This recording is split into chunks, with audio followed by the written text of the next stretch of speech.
Dryer may malunggay leaves.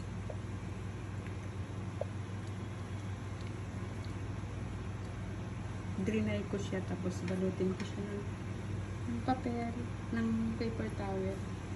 Tapos iral ko siya sa iral ko siya para maging fresh siya pagdating sa Hong Kong. Ayan, ganyan ako pag nagbawon ako ng malunggay. Iral ko siya. Iral ko. Then ilagay ko siya sa ziplock. Ilagay ko siya sa ziplock.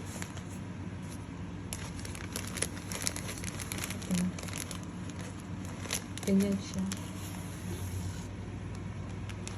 Dadalhin ko siya sa Hong Kong. Mamaya. Ayan. Ready na siya.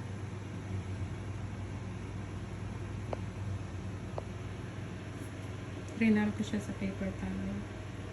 Tapos, ayan, i-arte lang na mamaya. Dadalhin ko siya sa Hong Kong. Ready na siya.